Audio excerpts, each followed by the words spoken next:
फिर एक बार घिरी तेलंगाना सरकार। छात्रवृत्ति को लेकर के सामने आए आरएस प्रवीण कुमार। जी हां साथियों, मैं हूं हितेश और आप देख रहे द थिंक। तेलंगाना सरकार को फिर एक बार आरएस प्रवीण कुमार ने घेर लिया है। आरएस प्रवीण कुमार ने छात्रों की शिक्षावृत्ति और छात्रवृत्ति को लेकर के जो है बड़ी चिंता जताई है। उन्होंने अपने ट्वीट में क्या कहा है, आइए जानते हैं। उन्होंने कहा कि छात्रों की फीस प्रतिवृत्ति और छात्रवृत्ति को अभी तक के सरकार ने जारी नहीं किया है और इसके लिए तेलंगाना सरकार जो है बड़े कदम नहीं उठा रही है। इस बात के ऊपर कड़ी आलोचना और कड़ी निंदा आरएस प्रवीण कुमार सर ने की है, जो कि बहुजन समाज पार्टी के तेलंगाना प्रदेश के प्रदेश अध्यक्ष हैं। आरएस प्रवीण कुमार सर को जब भी इस देश में जब भी तेलंगाना प्रदेश की बात आती है तो आरएस प्रवीण कुमार सर को एक आइडियल तौर पर माना जाता है। वो खुद एक पूर्व आईपीएस अधिकारी रह चुके हैं। शिक्षा के क्षेत्र में बहुत बड़ा उन्होंने काम किया है। जिस तरीके से उनका तेलंगाना सोशल वेलफेयर जो एक संस्था है वो चलाते हैं। दूसरा, रेसिडेंशियल एजुकेशनल इंस्टीट्यूशन सोसाइटी। इस तरीके की जो एजुकेशन को लेकर के उनकी जो समझ है, बच्चों के शिक्षा के साथ में हमेशा से कोई खिलवाड़ नहीं होनी चाहिए, इसलिए वो हमेशा से ही तेलंगाना सरकार को बार बार घेरते रहते हैं। आपने कल के उनकी एक न्यूज़ देखी होगी कि उन्होंने कहा कि जिस तरीके से बच्चों को मिड डे मील के तौर पर और वहाँ के बहुजनों को सिर्फ सरकार ऑन द पेपर जो गवर्नमेंट की स्कीम है, पॉलिसी है, वो दे रही है, इसके वजह से कहीं ना कहीं लोगों को उनके वास्तविक हकों से दूर रखा जा रहा है। इसलिए तेलंगाना सरकार को उन्होंने कल घेरा था। लेकिन वर्तमान में आज छात्रों के शिक्षा वृत्ति को लेकर के और उनके शिक्षा को लेकर के उन्होंने चिंता जताई है कि जिस तरीके से वहाँ की तेलंगाना सरकार है, के चंद्रशेखर राव की जो सरकार है, ये छात्रवृत्ति जाहिर नहीं कर रही है और उसके वजह से आज बच्चों को पढ़ाई लिखाई के लिए जो पैसा लगता है, जिस पैसे से बच्चे पढ़ते हैं, उस पैसे के अभाव में उनकी पढ़ाई रुक रही है और इस बात को लेकर के उन्होंने सरकार के ऊपर सीधा सीधा निशाना साधा है। उसके बाद में उन्होंने ये भी कहा है कि अभी आने वाले समय में अगर ये छात्रवृत्ति रिलीज नहीं की जाती सरकार के द्वारा तो इसके लिए बहुजन समाज पार्टी तेलंगाना प्रदेश में बड़ा आंदोलन खड़ा करेगी, जिसके वजह से जो नतीजे आएंगे वो सरकार को खुद भुगतने पड़ेंगे।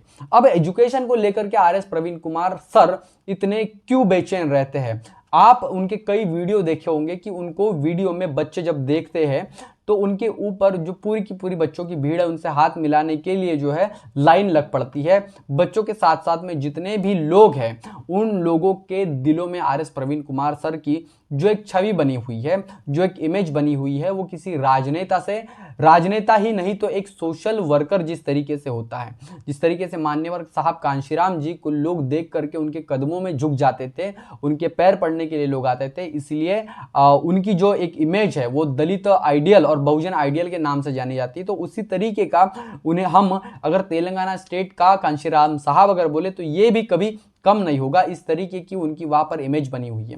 वो फॉरेन से उन्होंने स्टडी की है, हार्वर्ड से उन्होंने स्टडी की है और जिनका फॉरेन एजुकेशन हुआ हो और जिन्होंने भारत में एक बड़े पद पर, बड़े आईपीएस अधिकारी जो एक इंडियन पुलिस सर्विस में सबसे बड़ा जो पद होता है वहां पर उन्होंने सर्विस दी और उसके बाद में वॉलंटरी रिटायरमेंट लेकर के समाज सेवा करने के लिए बहुजन समाज पार्टी जैसे बड़ी बहुजनों की पार्टी में जिन्होंने अपने आप को संघर्ष के लिए झोंक दिया हो, ऐसे व्यक्ति की जो गरिमा है, ऐसे व्यक्ति की जो इमेज है वो समाज में किस तरीके से बनी होगी आप खुद सोच सकते हैं।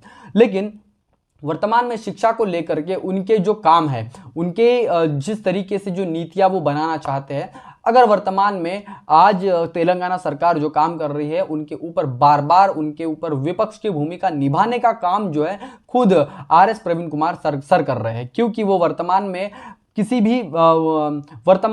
भी राजनीतिक ताकत उनके पास में नहीं है, लेकिन ना किसी एमएलए की ताकत है, ना किसी एमएलसी की ताकत है और ना किसी एमपी की ताकत उनके पास में है।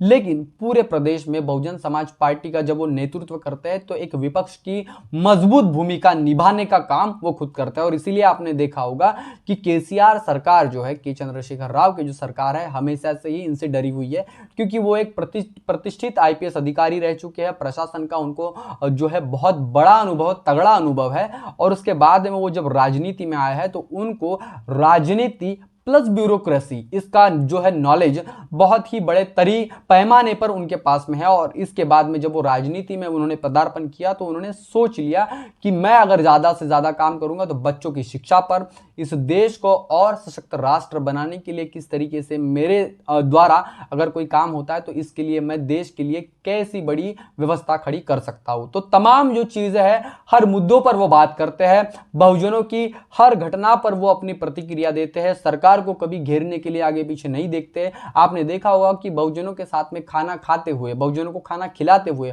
बहुजनों के साथ में मेहनत करते हुए, और अभी जो है राज्य अधिकार यात्रा उन्होंने निकाली है। तो इसके साथ ही पूरे राज्य में बहुजनों को इन मनुवादी व्यवस्था के लोगों से, जो संविधान को नहीं मानते हैं, उन लोगों के खिलाफ किस तरीके से मजबूत करना है, महापुरुषों की विचारधारा से किस तरीके से उनको अवगत कराने का काम खुद आरएस प्रवीण कुमार सर जमीनी स्तर पर कर रहे हैं। और ये देश के लिए बड़ी बात है। उनको मैंने शुरुआत में ही कहा कि उनको तेलंगाना स्टेट का अगर दूसरा कांशीराम अगर कहा जाए तो ये कहीं ना कहीं नई बात नहीं होगी, क्योंकि जिस तरीके से कांशीराम साहब खुद पढ़े लिखे व्यक्ति थे, खुद साइंटिस्ट थे और महाराष्ट्र गवर्नमेंट में बहुत बड़ी पोस्ट पर थे, उसी तरीके से इनका जो काम है एजुकेशन को लेकर के, खुद बहुत बड़े आईपीएस अधिकारी रह चुके हैं, अब तगड़ा अनुभव उनके पास में है, और खुद बहुजन समाज पार्टी में लोगों से जा करके जमीन से जुड़ करके वो बात कर रहे हैं। तो इसलिए मैंने कहा कि वो दूसरे कांशीराम शायद वो बन सकता है तेलंगाना के। तो इस पूरी तमाम खबर को लेकर के जिस तरीके से आरएस प्रवीण कुमार सर काम कर रहे हैं,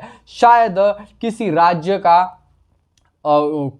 शायद ही किसी और अन्य राज्य का प्रेसिडेंट इस तरीके से काम कर रहा होगा। मैं किसी और के ऊपर टिप्पणी नहीं कर रहा हूं, लेकिन जो व्यक्ति वास्तविकता में काम करता है उनके कामों की जो दखल जो है, उनके कामों को नोटिस किया जाता है। और हमारा जो चैनल है द थिंक, वो हमेशा बहुजनों के नेताओं की, जो बहुजनों की बात करता है, उनकी खबर हमेशा दिखाने के लिए तत्पर रहता है। तो इस तमाम घटना के बारे में और तमाम खबर को लेकर के साथियों आप क्या सोचते हैं, कमेंट करके अपनी राय जरूर दे। बने रहे द थिंक के साथ में, तब तक के लिए जय भीम, जय भारत।